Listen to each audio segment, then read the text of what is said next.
The following is an Outdoor Channel original production.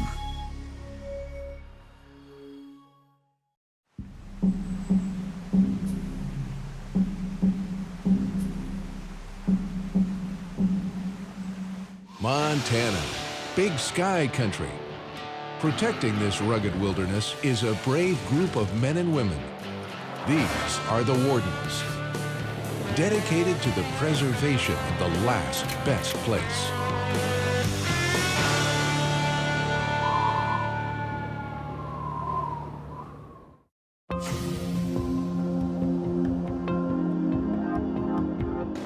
Boy, welcome to Montana. November 29th, snowstorm, and we are plugged about as tight as you get for air. Not good. A cold, crisp morning in Montana. State Game Warden Bryan Golie sets out to start his 10-hour shift. Just one problem. Last night's storm plugged up his truck. It's all fun and games. Air filter in your truck plugs up, and it gets a little worrisome. It's the last weekend of general hunting season. We don't have it all back, but we got some. Temperatures way below freezing, but Golie happens on a strange sight. Let's see what we got here. How's it going?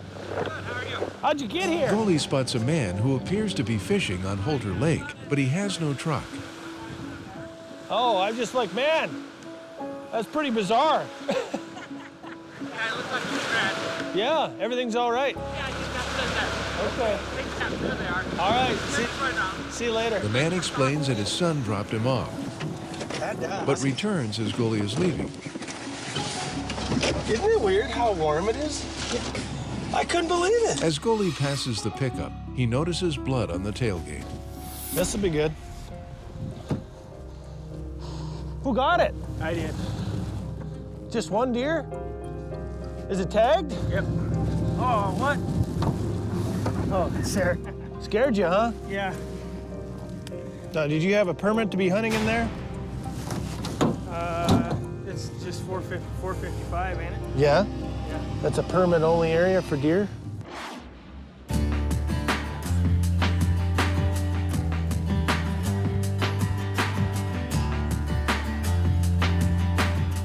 Warden Joe Kambic patrols Region 2's back roads.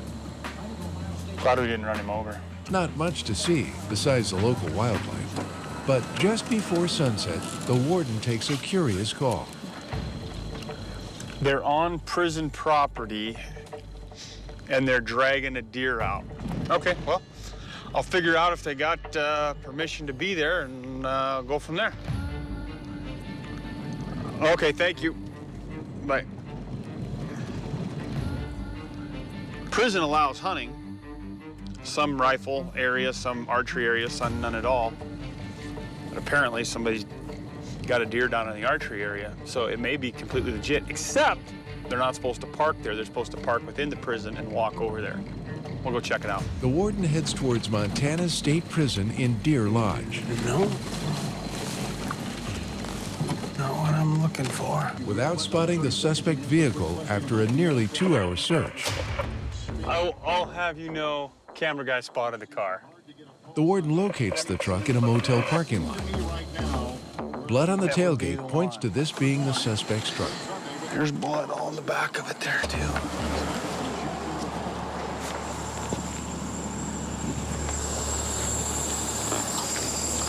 Dead deer in there. I'm just gonna run in real quick and find out what room they're in. Yep, that's the one. Okay. Toyota Tundra. So it's in 26? Thank you very much. Wardens deal with unexpected calls. Tonight's case appears to be one of them.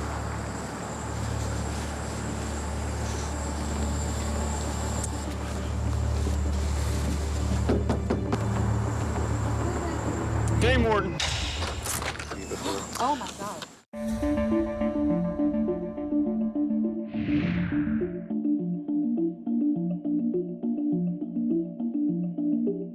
Montana Game Warden Bryan Golie runs into a hunter who has harvested deer. The man appears to have been hunting in an area off limits without a special permit. It's just 455, ain't it? Yeah? Yeah. That's a permit-only area for deer? Oh, is it? Do you have a permit? No, I was just up here. Yeah, we got to go back to the kill site, okay? Okay. Take me back to where you got it, and we'll see where you got it, and we'll decide what to do from there. Yeah. Golie contacts a fellow warden to assist with the call. Are you guys going to continue to fish? No, I'm done. Where you at?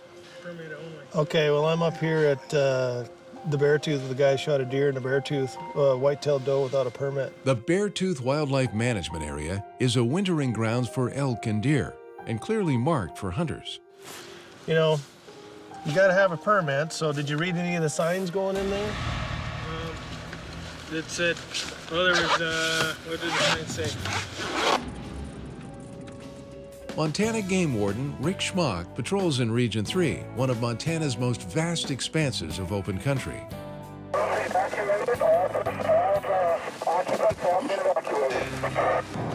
Yes, could you create a call for me? It'll be an assist for Beaverhead County on a fire in the Grasshopper Lodge on Polaris. I'll be responding. Smauch takes an emergency call. A nearby lodge may be on fire. I think the call originally came in that some embers jumped out of the fireplace in the dining room area, and it's kind of gotten out of control in the dining areas, and they're calling Dillon Fire for assistance. The Grasshopper Inn is one of the area's most historic destinations. It is also one of the most popular during hunting season. Rather than them be short-handed, one or two people, and one of their firemen getting injured or something like that, you know, if we can take a little bit of time out of our day to run up, offer them a hand or something. So we'll go there as quickly and as safely as possible. Besides, it's a beautiful day for a drive. It's above zero. 22 below zero yesterday, when we started out. Now we get to go sit by a big fire. They just remodeled this whole entire place a year and a half ago. The warden arrives to find firefighters already on scene. Smoke and fire shoot out of the dining room. Over in Region 2, Warden Joe Kambic hunts for a suspect vehicle in a possible trespassing case. Just after dark, the warden spots the truck parked at a local motel. Game warden. Hey there, how are you? Good. Good. Is this your vehicle here? Yes. Okay. Can I have a chat with you guys and check your deer real quick? Yeah, definitely. Okay. Who shot the deer? I did. You did? Okay. With Is it? arrow? What's that? With bow? Yeah. You got it with a bow? He did. Yeah. Okay. Yeah. All right. So can I just check it, get it Yeah, back I in? got a tag. If you need to get, clothes on or whatever you need to do, go I ahead. got my tag right here. Okay. Because we took it to the car wash and cleaned it out and stuff. Well, no, we cleaned it out. We gutted it there, but we got the blood out So of it. I got a whole crap load of tags. Okay. Why don't you just hand them all to me and I'll take a look at them. Yeah, I'll just give them all. Okay. Perfect. How do you attach them? Any on their leg or antler? Or, Are you from Montana? well, I'm originally from Indiana. Okay. And this is the first time I killed deer out here. Well- Whitetail. So your tag is not officially on it at the moment? Yeah, because This says immediately upon kill, and it's been dead a long time. That's one of the issues I'm having right now. It's not punched, and it's transported in the back of your car. This is highly illegal. Okay? Okay. Tagging requirements changed in 2015. Immediately upon kill was done away with. Hunters now must tag their game before either transporting or leaving the animal. You're supposed to park within... Well, I parked there to go get the deer. yeah, so we pulled the truck there because he was going to pull it underneath the fence. That's all we did. Yeah. So where did you park to kill the deer? Well, we parked up over on the other side of the prison, or up by the prison. Okay, then you went and hunted. Right, we went up over the hill doing it. Okay, so the deer's back here, and do you need to get dressed or anything? I mean, I don't care that you do that. Okay, I'm just gonna pop your tailgate down, is that okay? The state prison property at Deer Lodge is open to public hunting. However, it appears the hunter did not legally tag his deer. The warden also wants to know if the driver illegally accessed the prison property.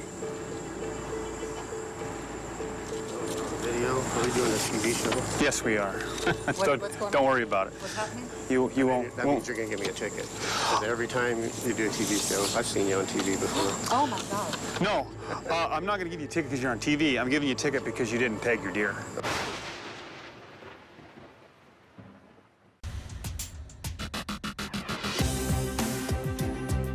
With the warmer temperatures and longer days, winter seems to be loosening its grip. And just as things seem to be going pretty well, along comes one of these cold, wet, late winter, early spring snowstorms. This is the weather that's tough on wildlife.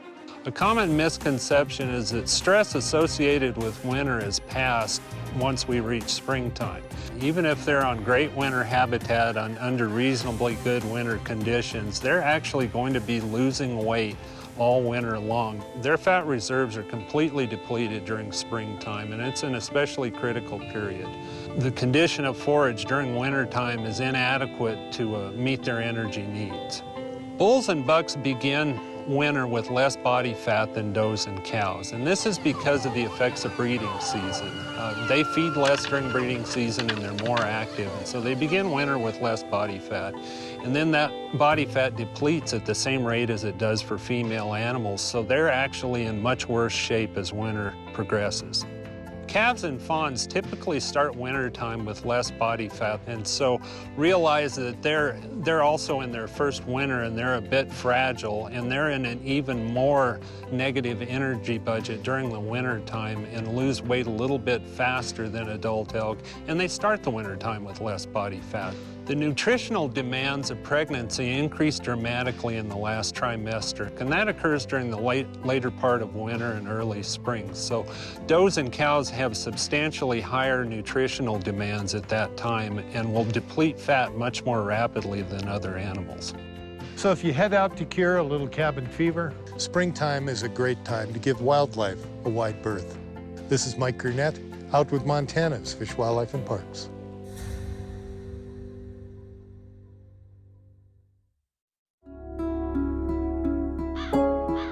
Montana Game Warden Bryan Golie follows a truck in Region 4. The warden suspects the driver illegally killed a deer in one of Montana's special permit areas. Right over there, I shot it right there. All right. Got piles up there behind. Just a little doe, huh? How come you didn't shoot a buck? It was the end of the season. I'm just a meat shooter. I don't hunt for horns. All right. You saw some bucks or not? No, we didn't see no. You see that? buck when we were coming Would up you here? have shot that one? No, I thought it was a little close to the camping area myself. But I'm just asking. my track ran right up here at the switchback. All right. So were you right here when you shot? Right over there. Okay. So you just drug it right there? Oh, I see the tracks. Yeah, right there. You just gutted it? Where at? Gutted it right up there on the hill. All right. Thanks for being honest, though. Yeah, heck, like I say, I didn't know. You know, mistakes are made. I've never been In this around. case, the hunter did not read the rules, which the state clearly posts around the property. You never been in trouble before for anything? No, I Never? No, Okay.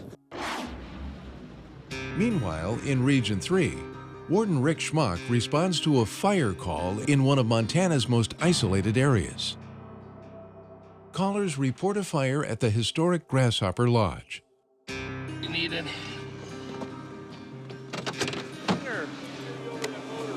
You need us anywhere? Can we help you with anything, or? Might check with the chief. She's running around here with the light on. Okay. We got Dylan coming out with a I ladder hear that, truck. yep. Hopefully the breeding apparatus is coming. Sounds like and it we're is. having an ambulance come out to stand by that if we have a medical, we got enough people to treat them. Everybody's out, Well, as far as you know? we've got the CCI people and the hunters out. Okay. The fire's confined to the attic or the space up on over the dining area. Right? Okay. The hunters are all enthused. They saw a bunch of elk, so they're taking off. They saw them from here. Volunteer fire crews quickly extinguish the dining room fire. Investigators step inside to assess the damage. It appears the fire started near the dining room fireplace. I don't know what that corrosion is, but it's got some creosote built up. I mean, it's just kind of odd, yeah. I mean, there's some creosote and some crap built up kind of back in there, but for it to burn that hot and that hard there. Rural volunteer fire departments are a lifeline to remote Montana communities. Without a quick response, this fire would have destroyed the historic lodge. But a total loss was averted by everyone working together.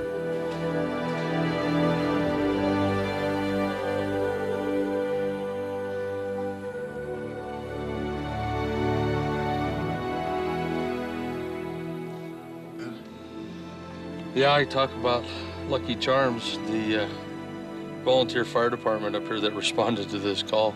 Their building is right there, 250 yards away, so the response time was minimal on this one.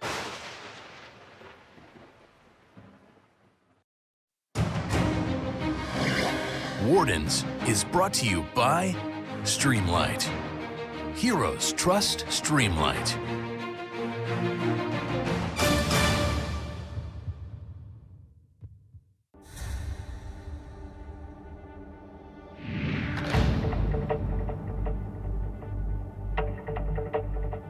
In Montana's Region 4, State Game Warden Bryan Golie investigates a possible deer poaching case. The warden met a hunter who shot a deer without a proper permit.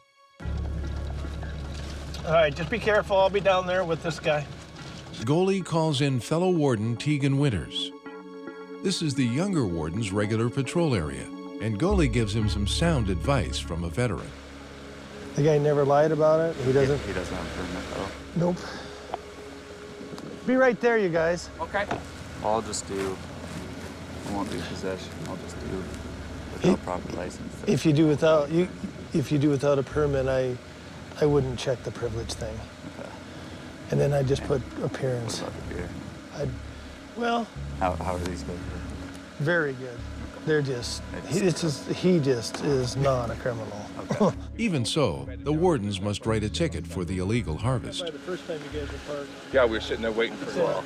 Yeah. But yeah, in the Beartooth and 455, there's only 30 permits for deer. And it's not the biggest thing in the world. So like I said, I'm going to work with you on it. So, but there is going to be a citation. Next time we'll look for me. Yeah, all right. So you can sit. Wardens confiscate the deer and tag the hunter with a $135 fine. His honesty preserves his Montana hunting privileges.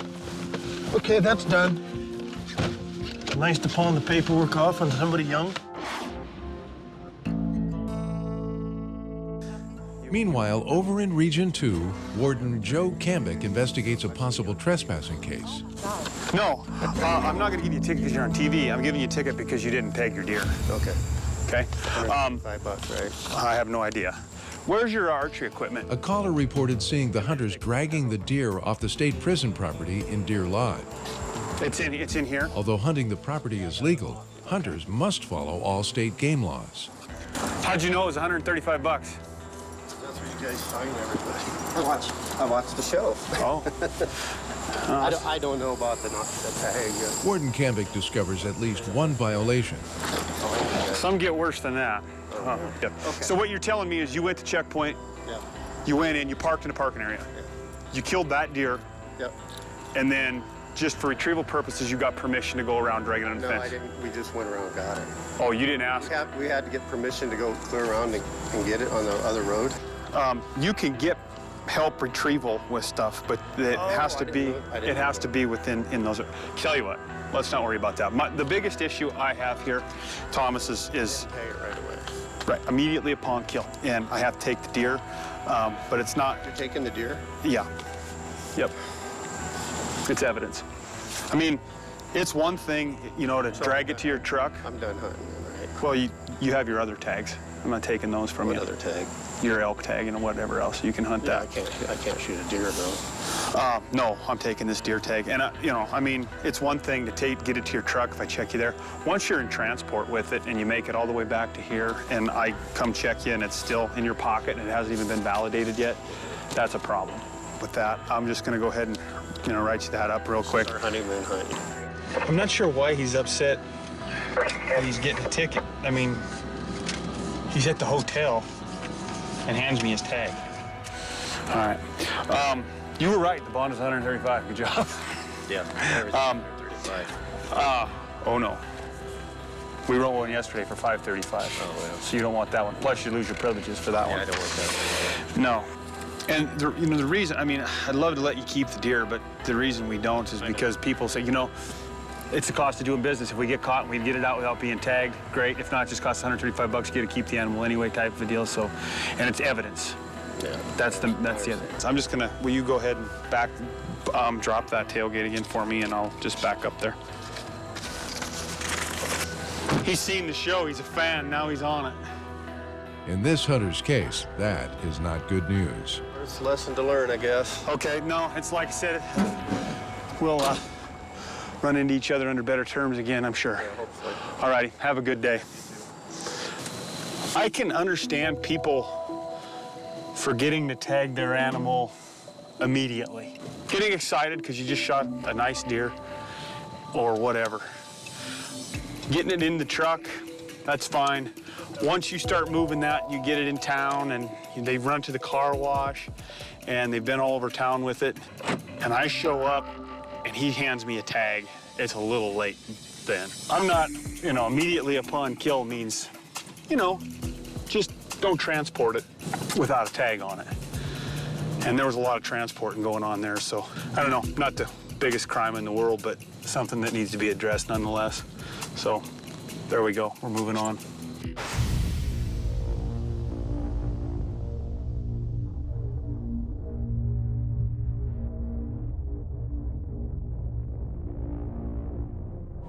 In Montana's Region 1, fishing season is underway. State Game Warden Chris Crane hits the water. Floating down the North Fork of the Flathead, we're going to be looking for all kinds of violations. We're here, multi-agency effort with our federal friends. We're going to be looking for, obviously we're still in bull trout waters, West Slope cutthroat, so we'll be looking for any fishing violations, fishing licenses. West Slope cutthroat trout are still spawning and off limits to anglers for another 2 weeks. Bull trout sit on Montana's threatened lists and cannot be intentionally caught. We are doing water safety as well, check for life jackets. It's a wild and scenic river corridor, so our agency will be looking at that stuff. We're also bordering Glacier Park, so they'll be keeping their eye on that. The water's still pretty high, so should be fun and fast. Spring runoff leaves the North Fork churning with potentially dangerous current.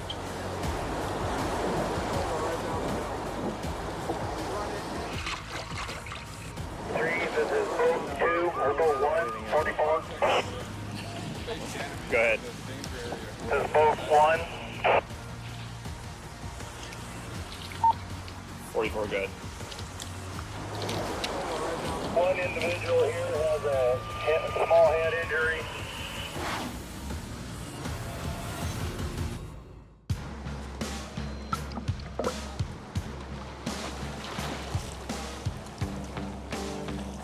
Hey, do you have a life jacket? Does the lady where is it? It works best when you wear it. This river is surprising, okay? Thank you. Life jackets need to be put on properly and fit the intended wearer. Kids under 12 have to have the life jacket on while the boat's in motion, so we'll be looking for that. During peak flow, this part of the river runs at 30,000 cubic feet. That's 3 times the average summer flow. My name is Chris. I'm a game warden with Fish, Life, and Parks. You guys, we just need to check some fishing licenses and life jackets.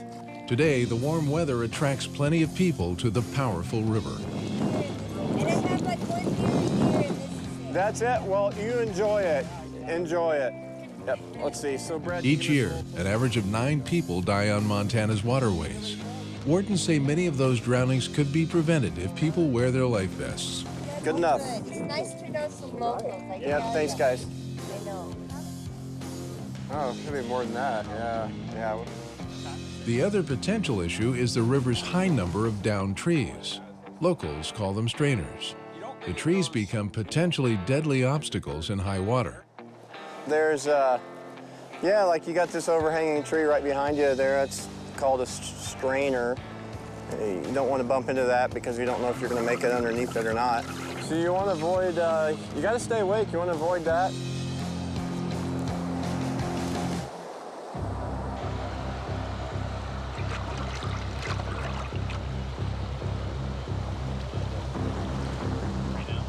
Near the end of his float, Warden Crane gets a call.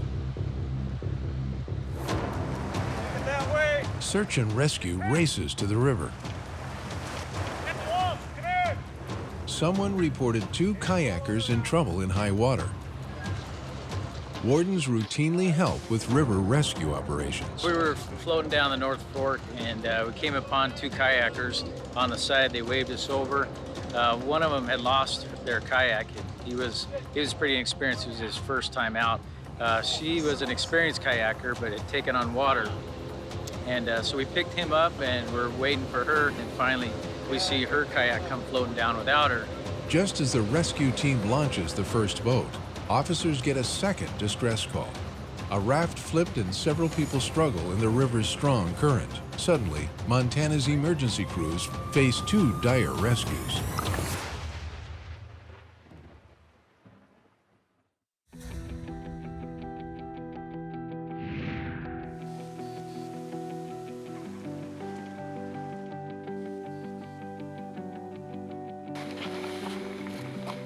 Montana Region 2 Game Warden Terry Althouse hikes back to Medicine Lakes in the Georgetown area. It was the wrong time of the year for that. Yeah. Along on patrol, former Region 2 Captain Jeff Dara.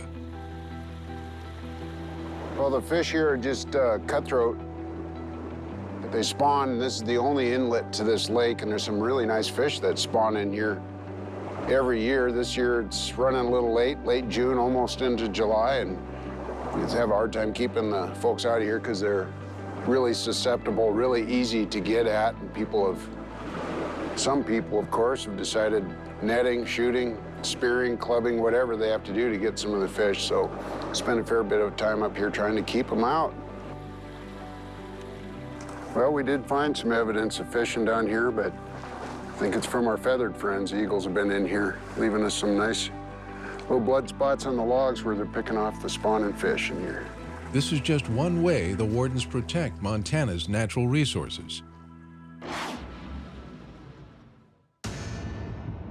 Over in Region 1, rescue teams have their hands full with 2 separate river rescues. So we're here at Glacier Access on the North Fork. We were just finishing our float and had a report of a missing kayaker. So they mobilized search and rescue, and she was okay. It turns out it was the same gal that we made contact with right in the beginning of the float by Big Creek that didn't have a life jacket on. The lady, where is it? It works best when you wear it. This river is surprising, okay? Thank you.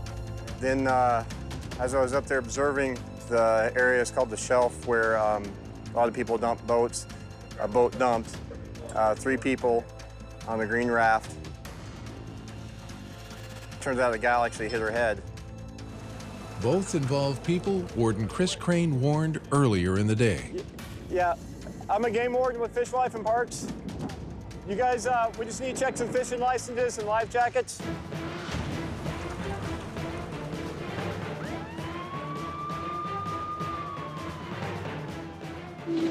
Rescue teams pluck the distressed rafters from the swollen river. One paddler returns with quite the bump on her head. I think so, pretty sure. Local Mike Rawls sees emergency calls like this every year. Well, it's definitely something you got to be prepared for. I mean, we always have all our gear in it just in case something like this occurs, always have our life jackets. And yeah, I mean, it's not bad, but it definitely you need to be prepared for stuff. The water's still only less than 50 degrees probably. So even on a nice 80-degree day, it can be dangerous. No, life jackets are a necessity in this water temperature, man. It's super cold and you can go into shock real quick. So it's definitely something you need to take into consideration floating this section of river. The U.S. Forest Service worked alongside both the wardens and local search and rescue members to make sure everyone came home safely. Who knows, these calls might have ended very differently had Warden Crane not reminded both parties to wear their life vests. Life jackets work when they're wearing them. If you're not wearing them, they don't work. So hopefully it worked today. Emergency medical technicians check the woman. She will fully recover from her tumble. The work of wardens goes widely unrecognized. Today it may have saved lives.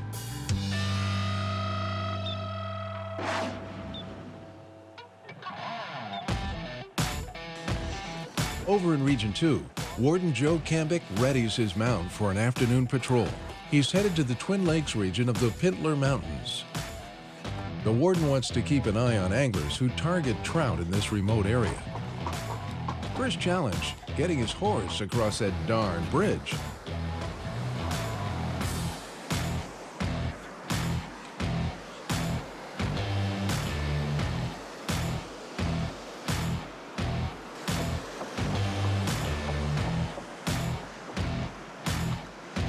There we go. Real smart animals. See, I ain't gonna let nothing happen to you. Back here, anglers illegally target bull trout, a threatened Montana resource.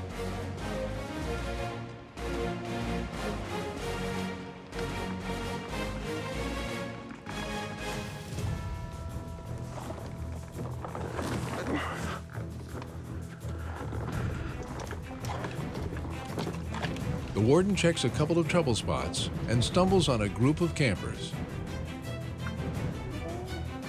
He takes position. The warden watches to see if they try and catch a bull trout.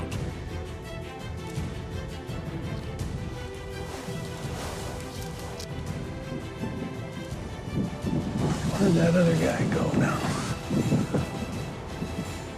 And we got gray t-shirt fishing.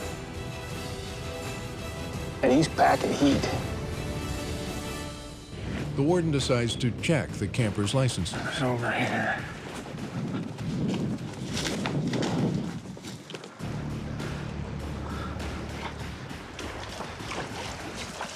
How's it going? Hi, pup.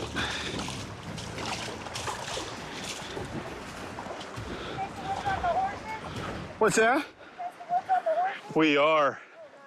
We are. How are you guys today? Well, we're okay now that we recovered from that hike. Yeah, when'd you get here? How long have we been here? Hour and a half. Oh, so you're just getting here now? Yeah. Oh. We're just getting set up. These guys are staying overnight. We're walking back out. Oh, it's all downhill. That's what I said. That's what. Ooh. It's no big deal. Did you catch any fish? Couple. Just caught a couple. We just started fishing. Oh, did you keep them? No. No? Put them back? Yep. Okay, very good. Well, can I get a good look at some licenses here real quick? There's two of them here. I lost them once, so we redid them. Okay, so let me see. They're gonna be the same? Yep. Yeah. You lost them, but you refound them? Yep. Yeah. Okay. And you know about the bull trout?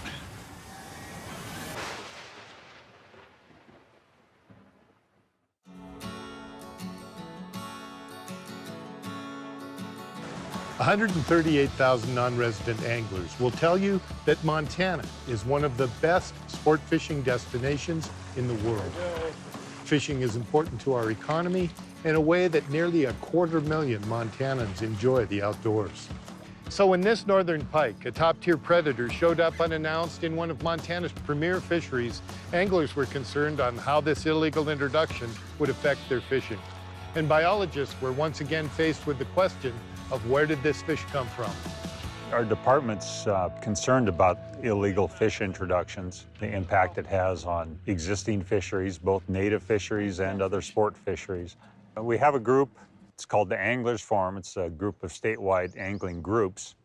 About a year ago, we started working with them on this idea of putting together a reward program to supplement the Tipmont reward program that the department has.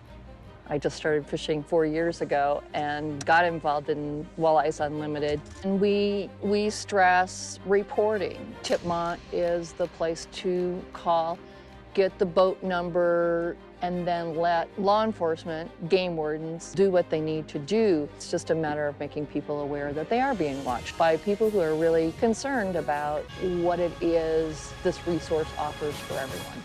This is an issue that is really concerning to Montana Trout Unlimited. If we're willing to put in over $10,000 for the successful prosecution of somebody that is caught and convicted of these illegal introductions, it's not just a trout issue, it's not just a walleye issue, it's not just a pike issue, it's a Montana issue, and it's an issue that's going to affect all of our fisheries. Walleyes Forever, Pike Masters, Bass, the Montana Wildlife Federation, and Foam are also contributing. We're asking for help from anglers and angling groups, the very people who have the most to lose. This is Mike Gurnett, out with Montana's Fish, Wildlife, and Parks.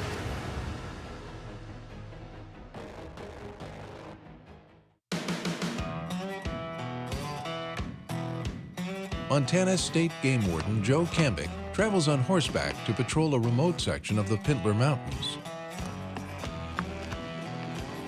He checks campers on Twin Lakes. You lost them, but you refound them. Yep. Okay. Well, I'll do you a favor and I'll just keep these ones then, if you don't need them. So let me see those other ones there real quick. Yeah, that's fine. Barbara, that's you. Thanks, guys. Some fish over there? 3. 3. Fishing for bull trout is off limits in this area. Wardens check licenses and make sure people don't keep fish illegally. Let's go slow. Let's go easy. I think overall the patrol went really well. And it's going to be, I mean, more patrols in here are going to be necessary as the bull trout start spawning more and they start getting into the creeks. So this is only just the beginning. So it's good for the horses to get out and get a little sweaty.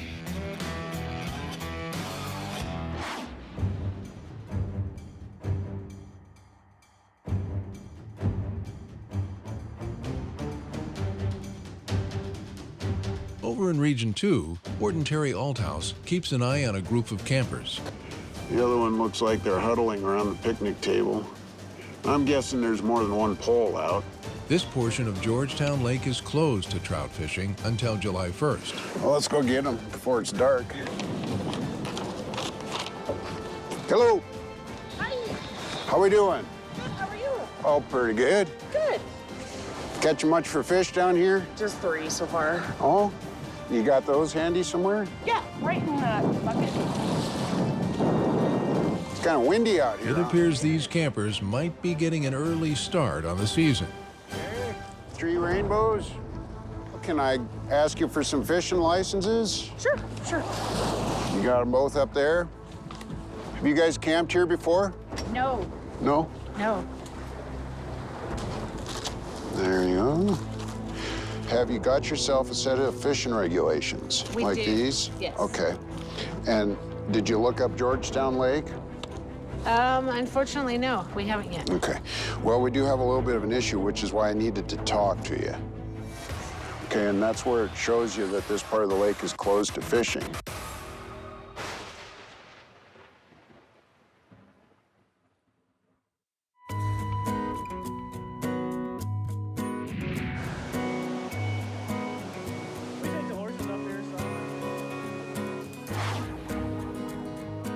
In Montana's Region 5, State Game Warden Paul Lutke works the Stillwater River. So we're going to just simply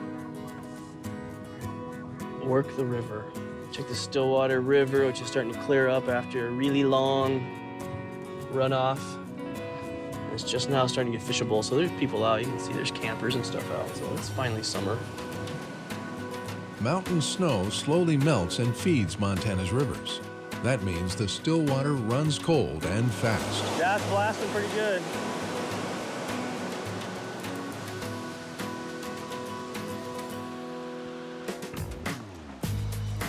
Wardens routinely check boaters to ensure their safety on potentially dangerous water. Is it fun? Fish biting? Yeah? What beautiful water though, huh? Yeah. Well, when you guys get that all secured, we'll just check some fishing licenses and life jackets and you'll be good. And the boat looks like it's still inflated, so it doesn't have any holes in it or anything like that. You got the season license, looks like. Yep. And you got 3 life jackets on board there. We can, that's all I need to see, and then I'm good. Yeah. Oh, yeah, you bet. Have a nice one. Good one. Nice to meet you guys. Have fun. See ya.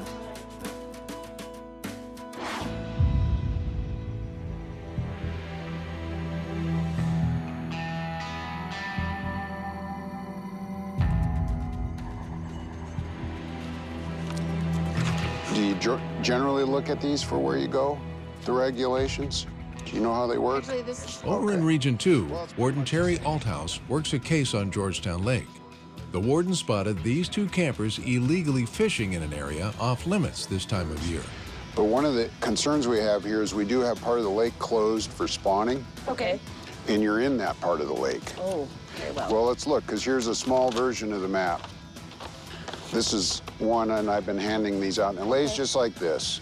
So as you go back this way, you get back on the pavement. If you go over here, and here's the highway to Anaconda. Every year, the people are wanting us to keep folks out of the spawning fish during that season. Okay. So they're pretty protective of it, and they're after us to get up here and keep people out of there. Oh, sure.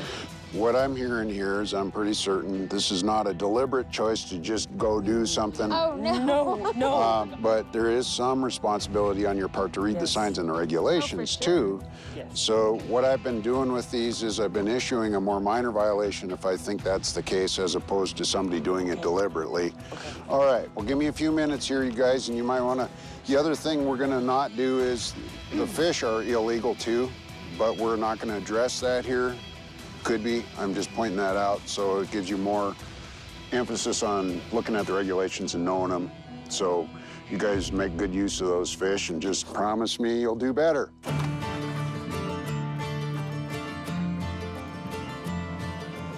You staying warm? That's right. Finally. It's so wet last night. We couldn't even get a fire. Oh, really? Yeah. Seems like you got a bunch of wood. The warden cuts these anglers a little slack. He hopes leniency and a minor ticket might be the best education this time.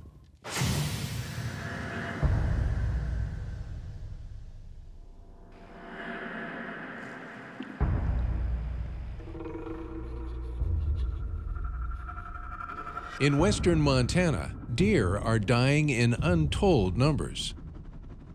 Yeah, we have a sick white-tailed deer. She's exhibiting symptoms to where she's having trouble standing, but she's obviously having a hard time getting around. The horses are not too happy to have her nearby, and it seems that animals do sense when other animals are sick and have a tendency to push them away, and we're definitely seeing that. This is the 15th call in 2 days. Something is killing deer. Fish, Wildlife, and Parks biologist Vicki Edwards is in a race against time to determine the culprit and save the diminishing herd. There go the horses already. Yeah. We could try to walk up behind her. I mean, what do you think? We just kind of walk at the horses and... They may go on then further. Region 2 Warden Tyler Raymaker approaches the dying whitetail dove. Yeah. Too sick to move, she awaits her inevitable fate.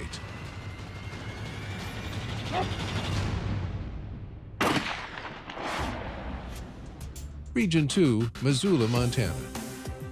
Hot, dry conditions have opened the door to the first ever outbreak of EHD in western Montana.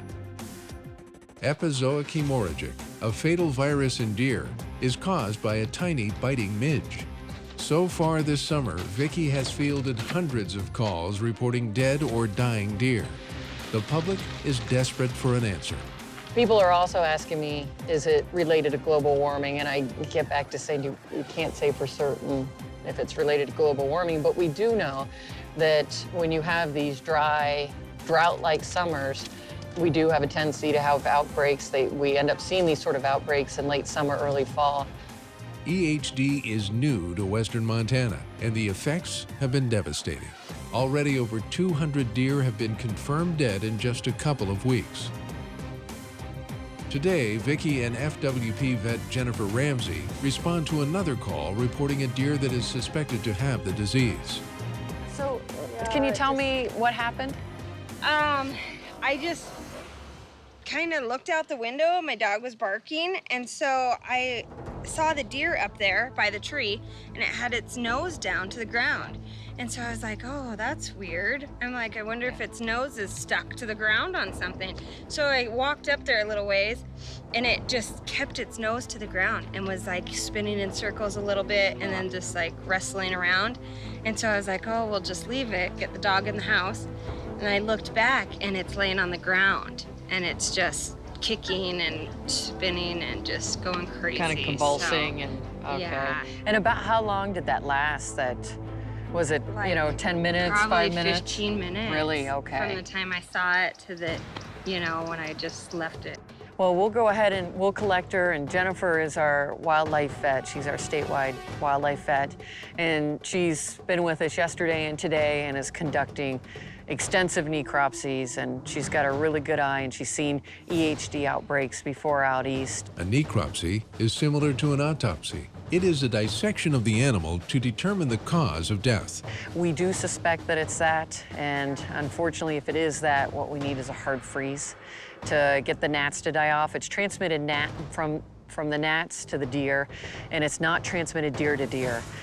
So it actually takes a hard freeze, and it's probably a couple of nights in the 20 degrees range for this to stop if it is EHD. We're still waiting to get the results back, and we're going to continue to collect samples until we actually find out what's going on. And it can only affect deer, not like dogs or anything? Not dogs, no. If it is EHD, you don't have to worry about dogs. It primarily affects ungulates, anything with a four-chambered stomach. That what we've seen, though, is with whitetail is the disease actually expresses itself more so than any others, and they just can't handle it. If it is EHD, there is nothing FWP can do until a change of weather.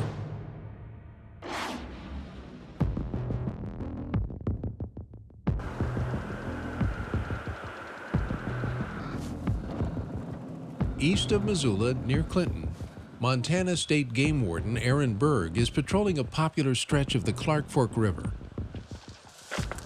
He approaches two anglers with caution. How you doing? Hey, not too bad. You guys catching anything? Fish. Oh, yeah. So what, do you fishing license? Yeah, man, if you got it on you real quick. The first angler willingly offers his license to the warden. How you doing, man? All right. You have any luck? No. Nothing, huh? Thanks, Christopher. Appreciate it. You got a license I can take a quick peek at? I don't have one of those. Oh, you don't? No. Okay. You know you need one, right? Actually, I think mine's at the house. Is it old, or is it the green-colored one like that? Green one like this. Do you got a wallet with some identification I can grab from you real quick, please? Okay, so you don't have any identification?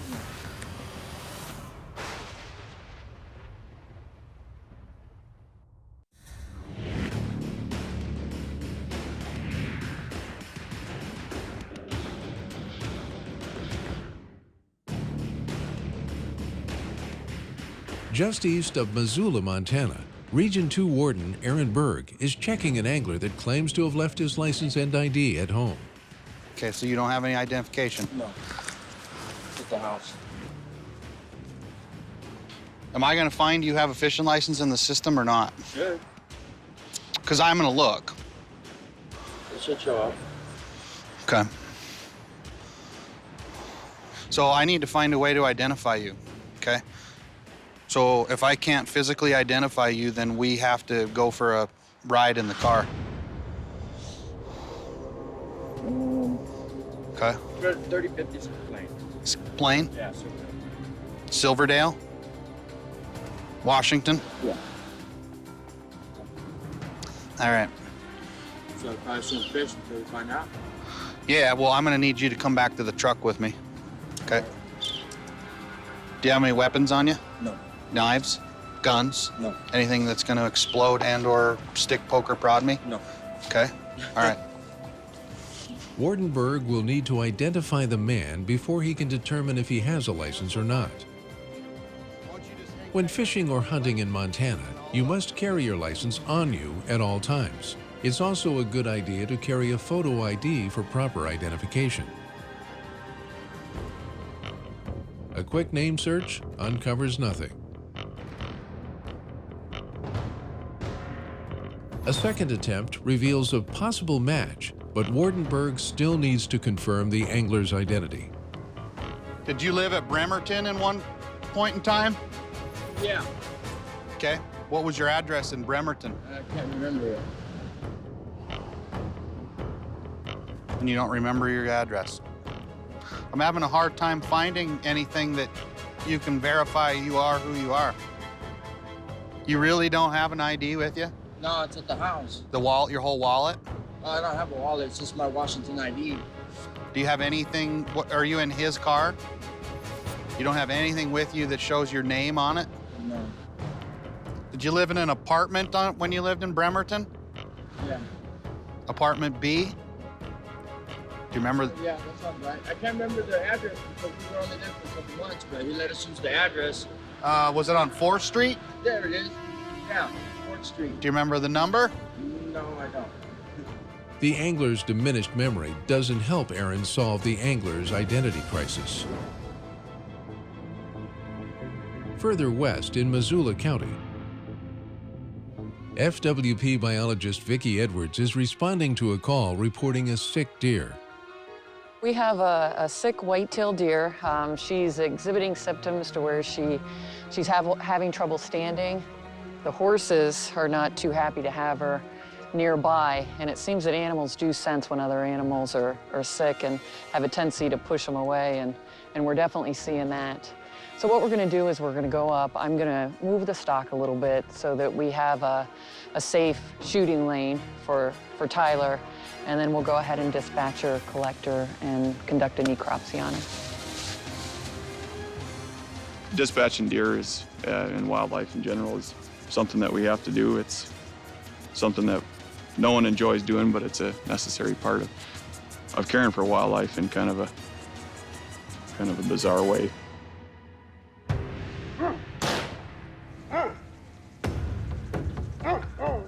Tyler quickly relieves the deer of its suffering.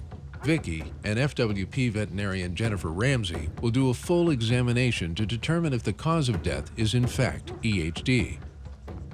We've been dealing with EHD outbreaks for a long time in eastern Montana. It's almost every summer we're dealing with that at some level, and its severity depends on the county, and year to year it's different, but we see usually some level of it every summer. It's been, for a long time, so it's not a new disease at all, it's just a new location. The deadly EHD virus can only be transmitted by an infected fly or midge, not deer to deer.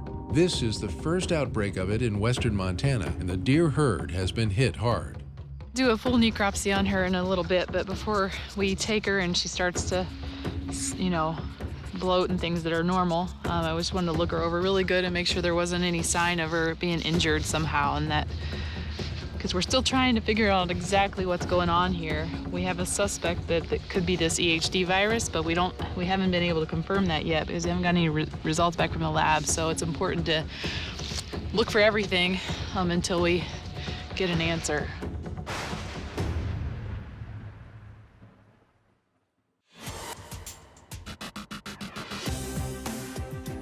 Collected bees, Lepidoptera. Insect researcher Hayes Goosey wants to raise the awareness of Montana's bugs. Small things don't get the attention until they become a big thing, and the pollinators, insects, are easily to overlook. Insects make up a majority of the world's living organisms. And in Montana, there is a growing need to look at the relationship between bugs and wildlife. Sage grouse is the umbrella species that they're looking to use, and so much of it is then put on the bird itself, but from the insect perspective, there's so much that goes on that it's really a major piece of the puzzle. Let's see what we got here. As part of Montana's ongoing sage grouse research, Goosey looks at the importance of bugs on the landscape. One is a food insect to the sage grouse, but two as beneficial to the ag community. All these rangeland forbs out here are pollinated through pollinators. They're a benefit then to the rangelands, which then are a benefit to the ranchers that are producing here. As more attention is placed on Montana's insects, more research will be needed. In a lot of cases, it's an unknown ground. It's sort of the last frontiers, maybe, of research in a lot of what we're doing. There's so much out here right now that we're doing that's just not known. I'm Winston Greeley, out among Montana's fish, wildlife, and parks.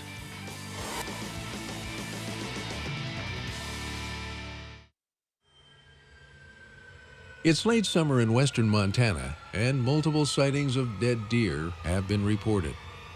We do suspect EHD, and we've seen EHD in eastern Montana, broad outbreaks, but this is the first time we possibly have detected an outbreak west of the Continental Divide in Montana. Before beginning a full necropsy, FWP veterinarian Jennifer Ramsey inspects this deer for signs of any other injury. Okay. Warden Tyler Raymaker assists the vet in hauling the deer back to the vehicles. EHD affects white-tailed deer more than any other species. The outbreak of this deadly disease in western Montana is severe. FWP biologists take another call reporting a dead deer. All right, sounds good, thanks. Meanwhile, east of Missoula, State Game Warden Aaron Berg is detaining an angler without a license or identification. Berg calls fellow warden Justin Singletary to help run a check on the unidentified angler. Hey, Justin. Hey, good. I'm actually having trouble getting on ALS. Are you in a spot you could run somebody? I'm trying to line this dude out and stuff. Yeah, he just went recreating up on the Flathead. Went camping. Okay. Yeah, I didn't think so. All right, I'll give you a buzz back when I'm done here. Yeah, you ain't got one. Not a fishing license. You bought a camping permit for up on the reservation. You went camping July 4th, 5th, and 6th. So you bought the 3-day non-resident conservation license for the Flathead Indian Reservation. But that's it. There's no fishing, no fishing license here. Because we sell those joint licenses. So that's why you would have had a piece of paper that was the same color as that. It is the same color. Yeah, if you bought it at Walmart or us, they would have printed it on the same colored paper. But it's a different license type. It's just like you can go down there and buy a deer license and they print it up for you on the same paper, okay? So if you were fishing up there, that's none of my business because that was on the reservation, but if you were fishing up there, then you were violating their laws as far as fishing because it doesn't appear that you had a fishing license for up there either, okay? So typically, William, what we do, it's not the end of the world, okay? We do issue citations on it, all right? You do have to take care of it. There's several ways that we can do that, but I don't take you to jail. It doesn't add points on your record or your insurance or anything like that. Okay, it's a violation of the Fish and Wildlife laws. This angler will receive a $100 citation, a costly mistake for fishing without a license. All right, we can roll. Aaron returns to headquarters in Missoula, but on the way, he makes one last stop to check a popular fishing hole on the Clark Fork River. Well, let's go see if there's anybody down here, shall we? Aaron spots a gentleman on the bank of the river.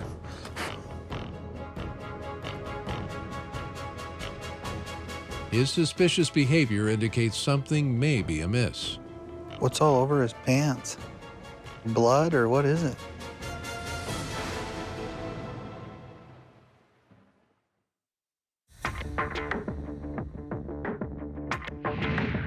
Episodic hemorrhagic disease, a fatal virus in deer, has Region 2 biologist Vicki Edwards working overtime.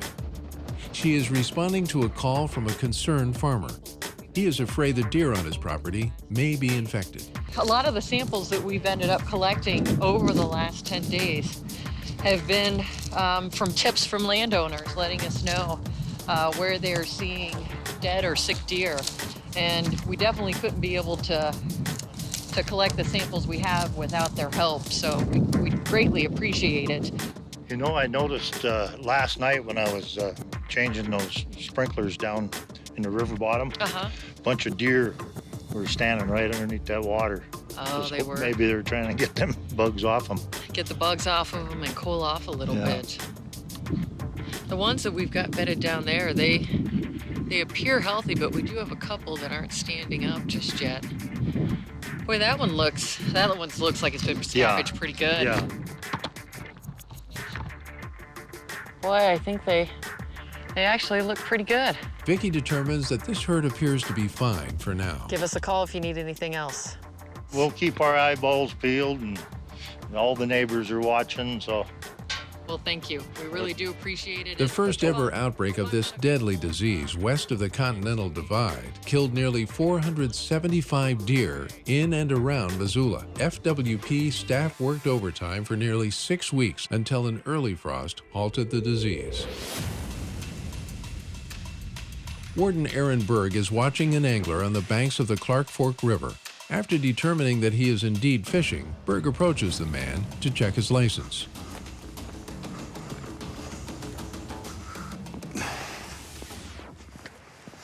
Having any luck? Not yet. Not yet. Started. Well, that's no good.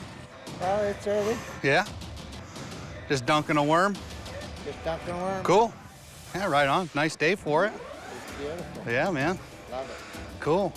Well, I just saw you from across the way. I thought I'd come over and check a fishing license if you got one handy. Yeah, over here. Cool, man.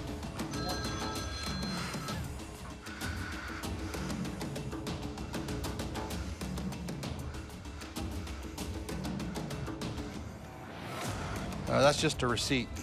Got some tunes going. Yeah. Awesome. Yeah, conservation and fishing. Yeah, sounds good. This is you, though? That's me, sir. Okay, all right. Sounds good, Got bud. my last year's one, too. Or... Oh, no worries, man. Okay. Just make sure and pick stuff up before you take off, okay? Everything checks out, putting a cap on a long day in the field for Warden Berg. Whether it is responding to a concerned citizen, hunting down a deadly virus, or protecting Montana's natural resources, it falls on the shoulders of the men and women of Montana Fish, Wildlife, and Parks. It is a job they do with pride, protecting America's last best place.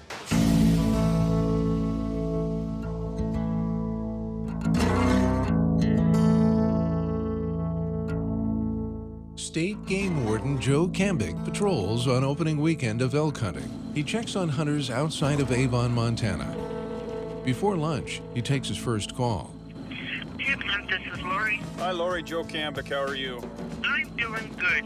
291, is that your hunting district? 291, is that yours? Yeah, it is. The Tipmont operator says a hunting party called Montana's hotline to confess to shooting 2 elk on accident. Okay, I'm gonna let you talk. There's another one, double elk down, and here. Jiminy Christmas. The warden contacts the hunters. How you doing? Good. How are you? Well, had better days. But... Okay. What happened? Well, he shot his bull, and he shot in the towards the back, and it was frail, and he went to shoot it again, and he shot over it and shot a cow. Who's he? Kambic asks the hunters to field dress both animals. He heads their direction. Hotter than the surface of the sun in here right now. Opening weekend means plenty of hunters out and about. Yeah, this is kind of ridiculous, the amount of people up here. I just check inside there and see. Joe spots a truck with a harvested elk, but no hunters. You know what we do now? Wait. We be patient and eat. Just then, hey, how's it going today? A passerby reports seeing a second black pickup just up the hill. In back, a pile of elk meat. The warden might have the wrong truck. Yeah, okay. Yeah, that's what I'm looking for. I'm parked on this one. Wrong one. All right, guys. Yeah. Hello. A simple call quickly escalates. All right, thank you. See you later. Bye. What am I going to do with people? It's only the first day and I'm already frustrated. Did you bring any other snacks for me to eat? I brought a whole bag of Tootsie Rolls and Reese's. Now Reese's you're talking. Tootsie Rolls? What are you, 8? Jeez. Before he can head up the trail, he gets another call from a possible witness. So now he's saying that this is a different deal now. He's saying that he did this on purpose? He knew this kid shot the bull elk. He watched him, and the kid knew that he hit it. And then something came along better. The herd came with the cow in it, so he plucked the cow out. All right, thank you very much. Okay. 3 donuts tomorrow. 3 don't. 3, yep, from Krispy Kreme. Okay, all right. I'll figure out how to get them to you somehow.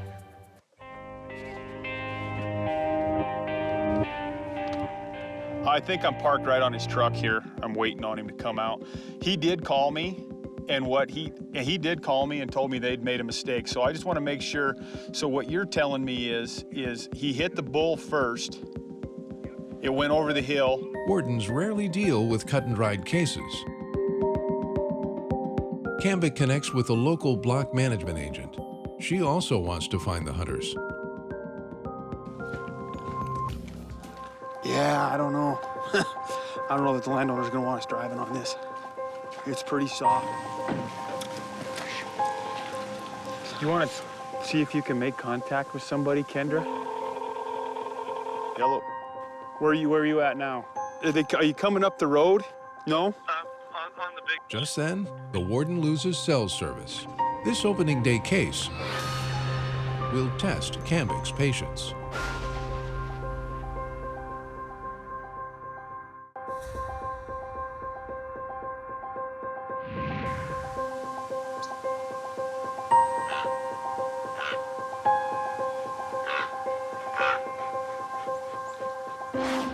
In Montana's Region 2. See those tracks? Yeah. You know what those are? Bovine.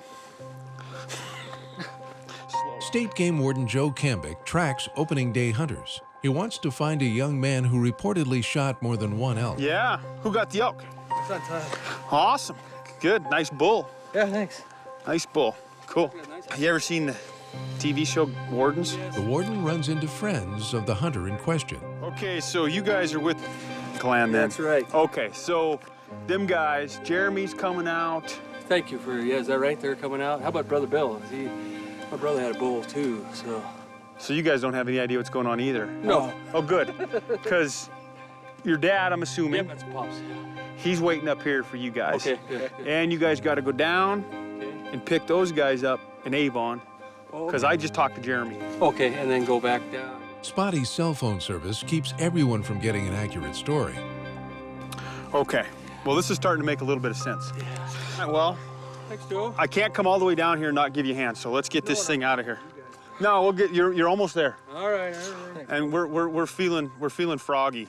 Especially this blonde one. She's tough. All the warden knows is a hunter up here shot more than one elk. He still can't figure out if the shooting was accidental or on purpose. To blow off a little frustration, go downhill, hey. The warden helps haul out this legal elk. Uphill both ways. I'm gonna get each and every one of your phone numbers. So if I ever kill an elk, you come to help me. I got a better game card, Joe. This is good. I was just getting fat in that truck today anyway. Kambic heads to the other side of the block management area to try and find his shooter.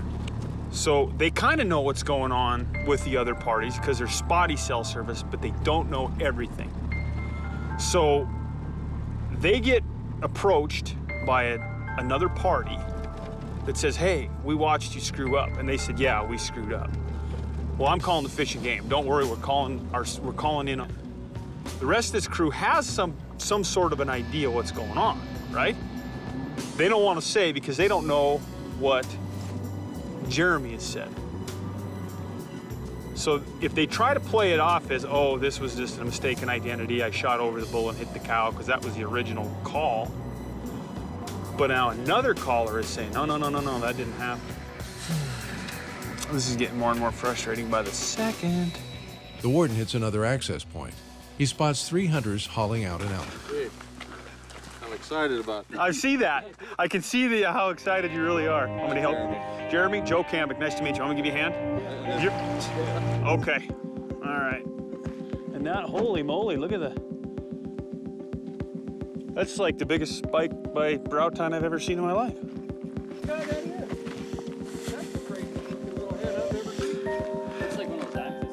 Yeah, it does. Where's the other one? Yeah. Well, if I don't get another, I've got more than my share. I think you got plenty here, too. Thank you. Yep.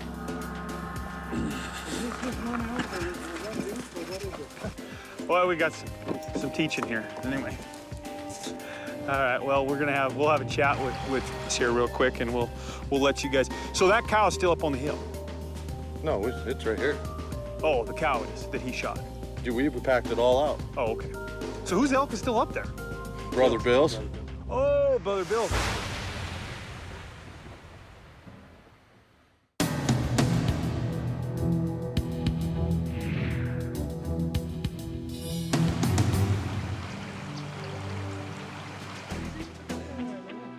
In Montana's Region 2, State Game Warden Joe Kambic tries to make sense of a confusing call-in case. So you guys don't have any idea what's going on either? No.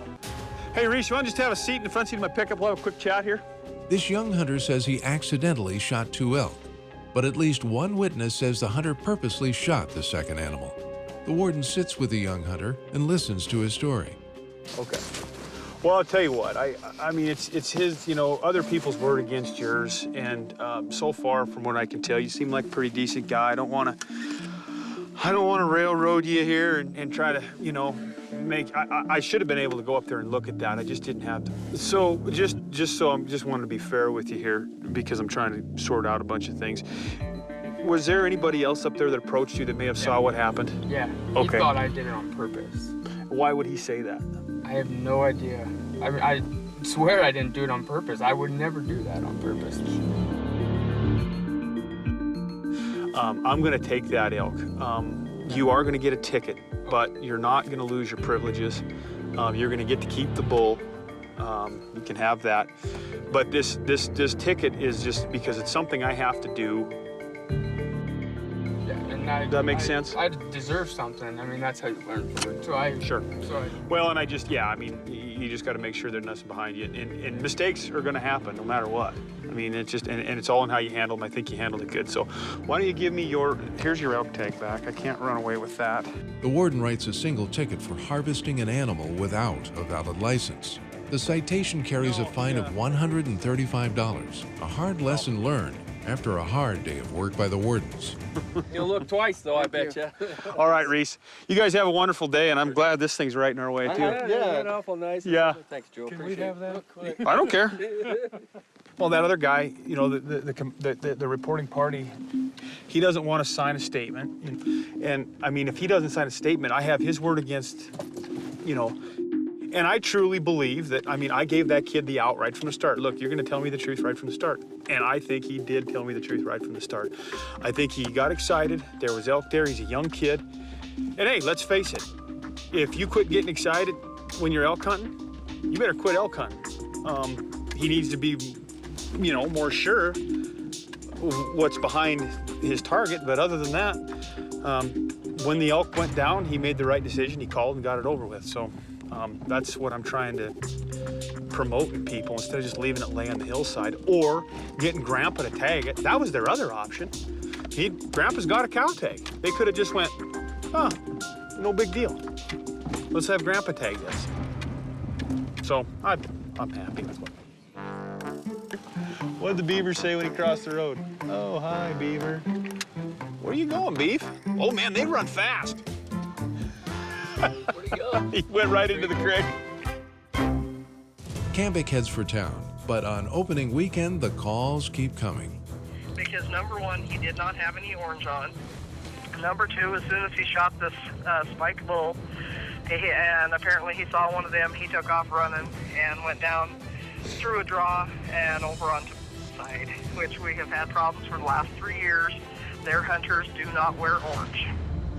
Okay. And our hunters, I guess they, tried to catch up to him. The one guy took off after him, couldn't catch up to him. The other guy stayed with the spike bull, and we're trying to find out what we need to do on this.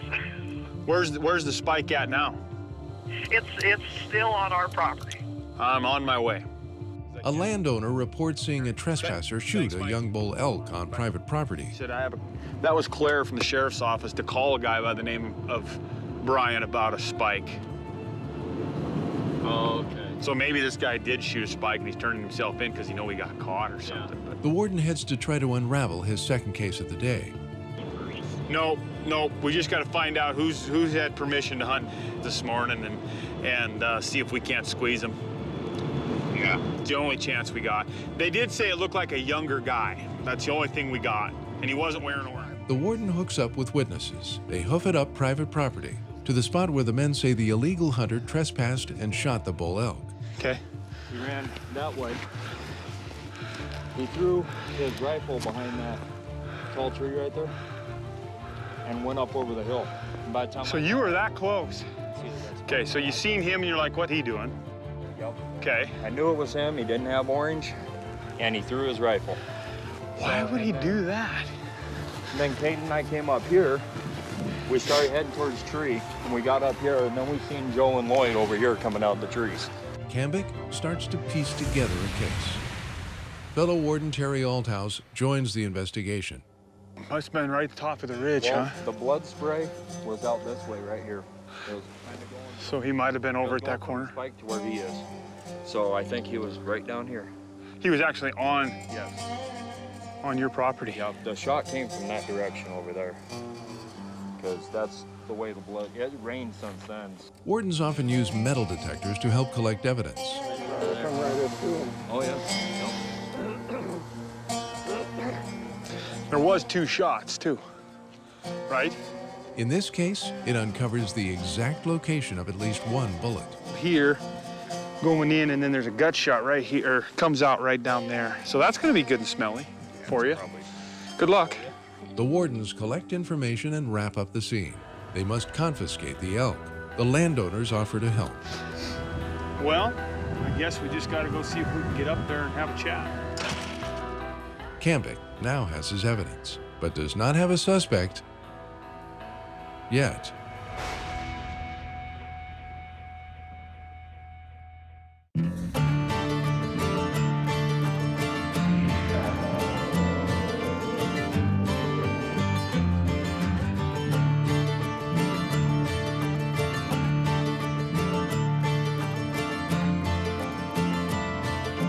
On opening weekend of Montana's elk hunting season, Warden Joe Kambic cannot keep up with a high number of complaint calls. He asked for help. Yeah. What's up? Hey, man. Well, I got a call that I'd like you to go look at if you wouldn't mind. Somebody found a mule deer buck shot and left up in Brock Creek, that big buck area up there. Kayla has the info. Somebody told her directly, then she called me, and so I'm doing this spike bull deal. So if you're in the area and can take that, that'd be awesome. Did she say roughly how far? I think she said something about the 13-mile marker. Oh, so it's a ways up there. 13 miles. No, I can run up there and check it out. Yep, need something else, give a shout. Thank you. Warden Aaron Berg heads toward Brock Creek. Ho, ho, ho, ho. Yeah, I'm on a crunch bar. I haven't had a crunch bar in ages. Got a call about a mule deer that was shot, left, and wasted, but we don't know the specifics yet. The warden meets up with the local block management area rep. They investigate the kill site. There's a coyote track. Coyote. They came in for some lunch. Tongue's gone. Somebody cut off his tongue. Well, his back leg's been shot. Didn't know anything about anybody harvesting anything or... Well, that's what makes me wonder if somebody didn't drive in here and dump it. Yeah. Just an odd place for a deer to be laying, right at the end of the road. With little evidence, this case could go unsolved. Oh, the joys of being a game warden. Over on the other side of the region, Warden Joe Kambic loads a bull elk illegally shot on private property. Landowners say they saw a man shoot the bull. When they tried to approach him, the man tossed his rifle and ran. The warden calls the landowner next door. Hello? Hey, Don, it's Joe. I'm sorry to bother you again. I was just wondering if it was all right if I went up on your property and talked to your hunters. Oh, yeah, that's fine. Okay. Wardens have had trouble up here before. Stop here, be mile marker 4 US 12. All kinds of quarters hanging.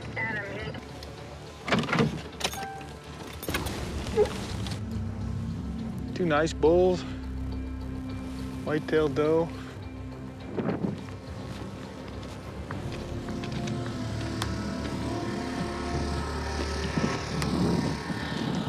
brother. Hi. How you doing? Good, how you doing? Looks like we're getting some elk anyway, huh? Yep. Good. Mind if we get a quick check of those, and then we gotta visit. I don't know if it's somebody from your party or somebody. Is there another party up here from Wisconsin? I'd make it a little easier. So, did you try to shoot her face off? No, I tried to shoot her in the head and it got a little low. Got a little low. Dropped, so.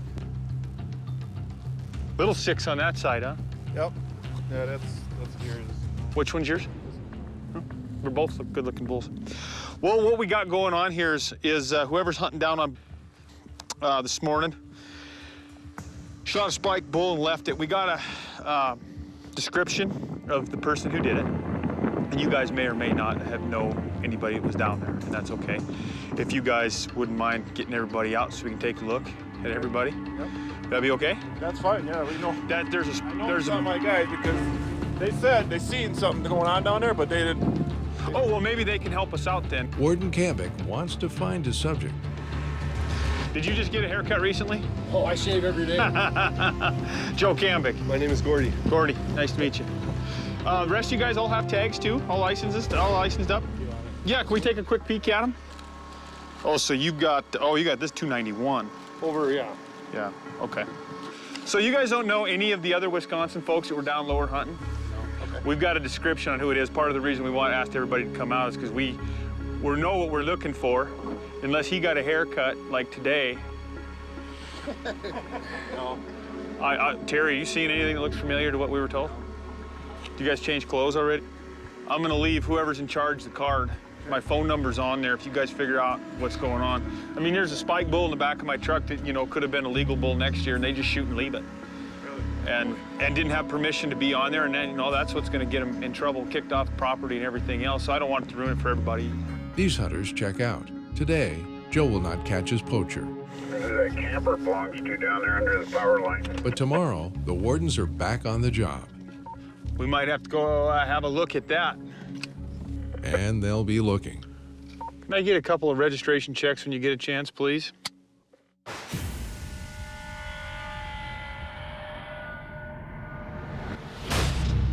have this subject on the phone, which has been advised. Go ahead.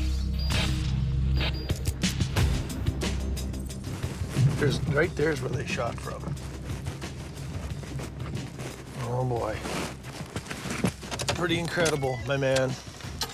On a remote Montana road, State Game Warden Bryan Golie discovers a mystery. You can see how those old tracks, you see where they stopped right there in the ditch? That's where his headlights were on this deer. See that? You know it's a buck. So we'll be here for a while. We'll collect everything we can. God, I wish we'd get lucky and find something. The warden discovers a dead buck in the White Sulphur Springs district. The shooting looks suspicious, so Golie calls another local warden. So I got a guy gave me a complaint at the gas station that the newspaper guy delivers the paper from Great Falls to White Sulphur, and at 2:30 in the morning last night, he saw a gray pickup with 2 county plates loading up a mule deer or a buck deer below the switchbacks or the hill down there on the White Sulphur side of Showdown. Well, we're gonna take care of this case. It was meant to be. This is our case. We're gonna catch him real quick, and then we'll be over that way this afternoon. All right. See you later. That's the kill shot right there. Now I'm worried. This might be a totally different deer. So my biggest worry was that there's gonna be blood over there, but it starts right here. Like he just fell right here. Evidence suggests the suspect might have poached 2 big bucks. So the warden calls in a second investigator. If you could assist them in going through campgrounds at that location. So this all matches what we were told. Warden John Lasofsky regularly patrols this area. 440 is currently in the Kings Hill area. He only hit the Sheriff Peter Channel. He states that he is on a suspect deal involving a deer that was shot around 2 o'clock in the morning up in that area. And we'll know if you could assist them in going through campgrounds at that location. Copy that. Let him know I'm en route. He responds to the call for assistance. On scene, Warden Golie uses a metal detector to find spent bullets and casings. Just then, a suspicious truck races by the scene. Jump in. Hurry up. The truck matches the description given by witnesses. Where's he at? The warden gives chase.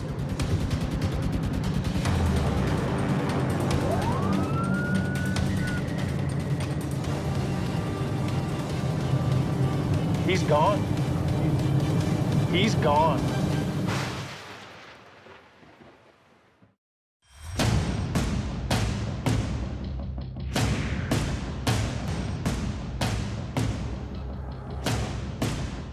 Jump in. In Montana's Region 4, I don't see our guy at all. State Game Warden Bryan Golie pursues a suspect pickup in a poaching case. Moments earlier, the truck raced by the warden as he investigated a suspected poaching case. Where's our guy? He ain't here. You sure that's him? The warden catches the driver. Do you see legs sticking out?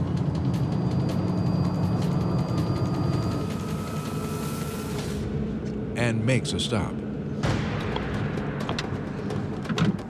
18 plate. Good, you stay there. How's it going tonight? Good, how are you? Today, I've been out for a while. Say, we had a deal up here with a gray pickup, shot a deer off the road. That's why I'm stopping you. Oh. Not you guys? Stanford. You've been all the way to Stanford? Yep. Okay. Well, anyway, we had the, do you see us in the ditch there? Yeah. When you came by? When we drove by, yeah. Yeah, I saw something. We had a complaint that there was a gray Chevy or a gray pickup just shot a buck, and when you guys come driving by, it looked like they turned around and went up the road. We thought it might be you guys coming back. No. Okay. All right. So Not us. What's that? All right. Not us. So what place did you get it on? The bee hunting area 419. Okay. Let me just look real quick. I don't think this is our buck because it's got the nutsack on it. Evidence found at the scene helps quickly rule out this vehicle. And it's supposed to be a truck, gray truck up here with a deer in the back, and it just happened to be you guys, and if I'd have let you go, I'd have been sick to my stomach. So thanks for the inconvenience. I didn't mean to, but I just had to check. Be very careful, you guys. Thanks. Thanks for understanding. Yep. Okay, back to the kill site. 440. Man, I wish he'd get out and help me out here. With a suspect still on the loose, I gotta get some more evidence. the warden makes his way back to the kill site. Time is of the essence. And evidence is in danger of disappearing alongside the road. You don't find people that do this immediately, but we got some good evidence, and we're gonna have to go through some campgrounds up here because of the time it happened in the scenario. Somebody saw this deer, knew this deer was here because people had talked about it. So my belief, at least right now, is that somebody in a camp up here saw it, knew it was here, came down at night and got it. I think I'll take this strip right here. Probably too big, but...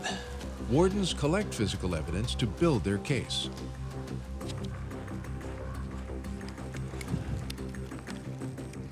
Suddenly, check this truck out. What's the plate say? another gray pickup.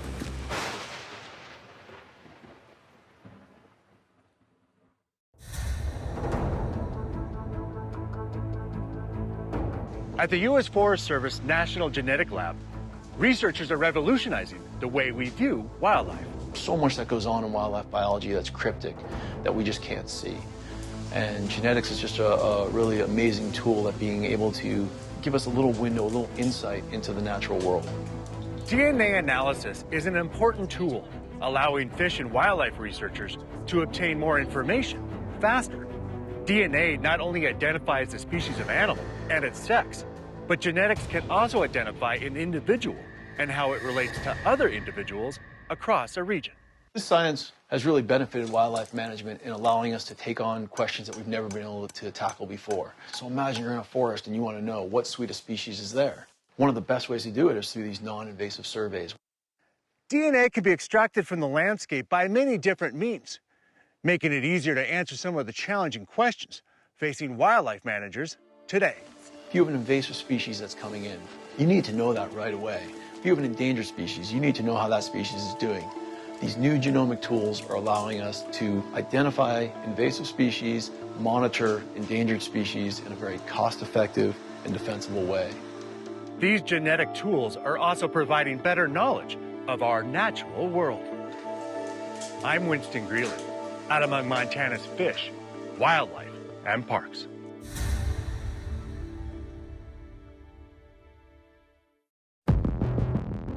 In Montana's White Sulphur Springs district, state game wardens investigate a late-night poaching case. Investigator Bryan Golie wants to know who shot a big buck along a remote road. Witnesses report seeing a gray pickup at the scene. Suddenly, a pickup pulls in. Hi. Hi, guys. Hey, how's it going? Good. You know anything about this deer? It was a silver Chevy. I didn't catch a plate on it. When was it? Last night. Okay.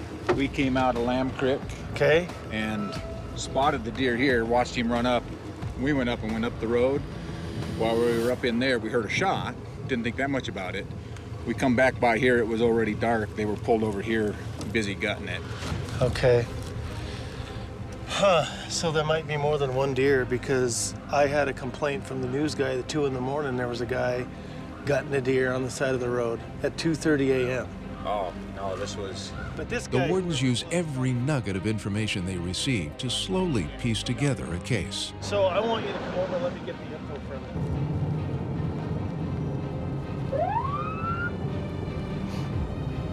So we definitely got 2 different incidents. Wow. Okay, well, it's busy up here. Warden Golie tries to figure out if he's dealing with a single kill or multiples. Because if this guy shot this yesterday, I just don't think there'd be any snow. I wonder if the guy ran up the hill, got it, saw this other truck, had his headlamp, didn't even gut it, just took off. Wait till the coast was clear, came back and gutted it last night, and that's why it looks so fresh. That's what I think. And he got caught again by the paperman. Fellow Warden John Lasofsky finally arrives to help investigate.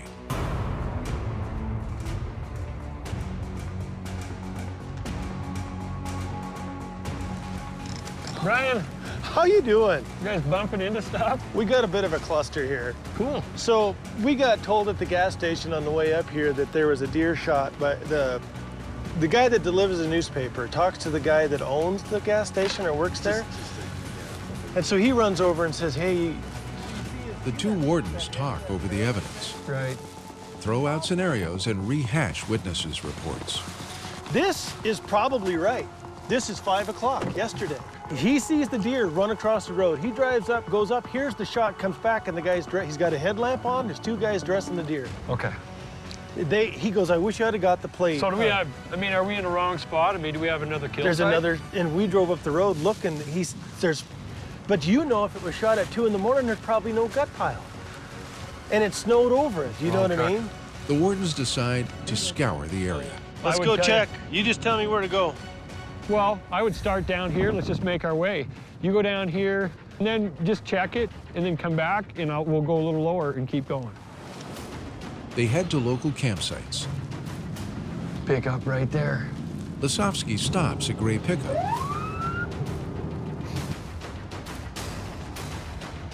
After a few quick questions, he lets the driver go. That's all part of the game. All right, we'll see you.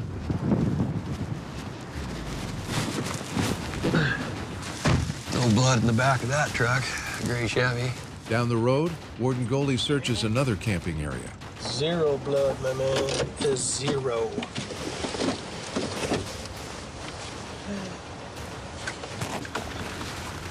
They got a chainsaw, but they have no blood. Warden Lasofsky receives a radio call. 495. Go ahead, 5. Dispatch calls Lasofsky off the investigation. John's place. They parked their vehicle and they've walked in on the South Fork of the Muscle Shell there. Yeah, let him know I'm just coming by Moss Agate, and we'll be turning up the Lenup Road there. Warden Golie continues the search alone. Well, that's interesting. I'll just walk down there. This ain't that deer because he's got the heart. The thing is, though, these guys might have heard something, you know? Hello? How goes the battle? How are you guys? I'm doing good. Had a little problem out on the highway last night. Wondered if you guys heard anything. No? Nobody shooting or doing anything like that? What's that? Last night, you hear any shooting out on the highway? Maybe this time the warden will catch a break. We were up at Bob's and we heard them shots, but We heard some shots.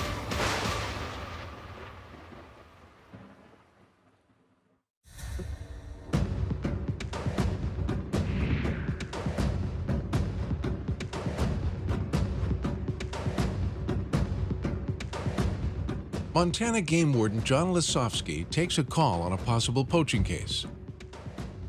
The complainant says a trespasser illegally shot a white-tailed buck.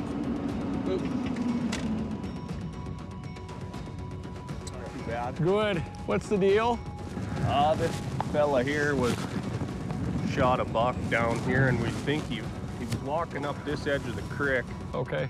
So which mean he wouldn't even be on that state, but he'd be on us again. Right down on the other side? Yeah, we don't know where he said his deer's about 500 yards across the creek down there. Okay. All right. So him and I can chit-chat. So, Is this my guy here? No, he's standing up. His daughter ran up to use the outhouse. Right. Okay. Well, all right. Good seeing you. Hi, guys. How are you? Did you go get squared up? Are you warm enough? The hunter in question has his young daughter along. Lisofsky asks the hunter to take him to the kill site. And then we'll drive down. He told me if I take a right there that I can kind of stay to the pasture. There should be a road right there. We'll kind of look to see which way we can go, but we need to get your deer. Meanwhile, across the valley, Warden Bryan Golie tries to track down a suspected late-night poacher. We heard some shots. What time? oh, it was, what, 5 o'clock or 4:30? Mm-hmm. Any idea where they were coming from? No. Huh. All right, well, right. All right, well, that might have been the one at 5. We were looking for one at 2 in the morning, too. 2 o'clock in the morning? Yeah. Yeah, if you guys hear anything, call Titmont, would you? If you know of anybody that shot anything from the road out here. If you hear of anything, just call Titmont. Thank you, guys. See you later. Witnesses report seeing a gray pickup at the kill site. Boy, none of these trucks match, do they? The warden searches local campsites for any sign of the suspect. I mean, none of these match the description, none of them. Do they? They just don't. A long day of investigation will stretch into the night. Back on Warden Lisofsky's case, the warden follows the father and young daughter back to the spot they shot and killed a white-tailed buck. Perfect. Turns out the hunter shot on private property. While the warden will not let this hunter off the hook, he decides to tackle this case discreetly. He makes no accusations around the hunter's young daughter. So I'm gonna take some pictures for you guys, okay, when we get up here?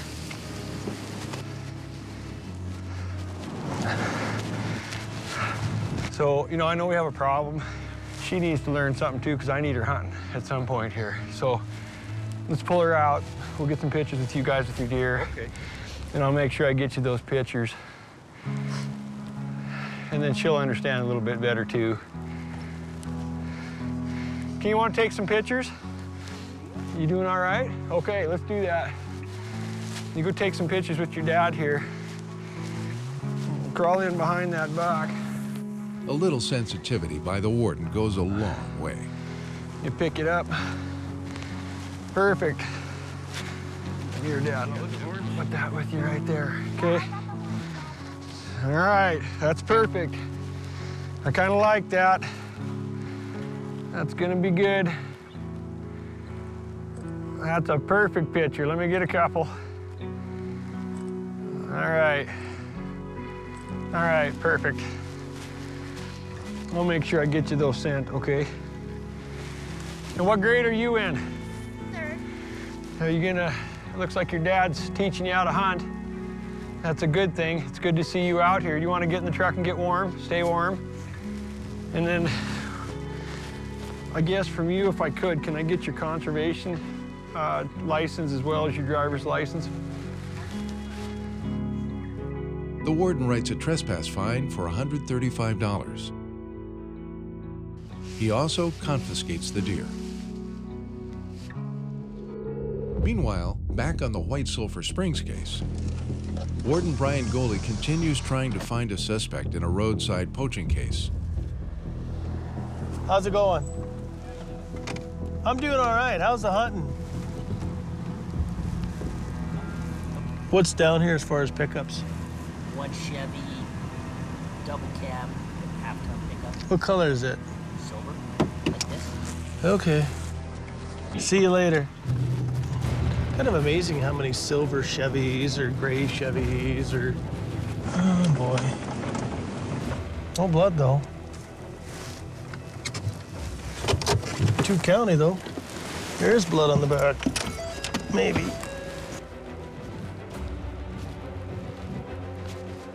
Hello?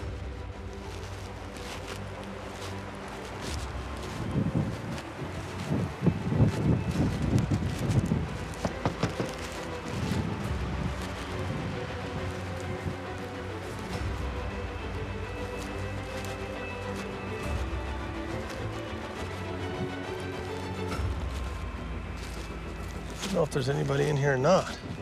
Fact is, these cases sometimes go unsolved. Does that look like blood?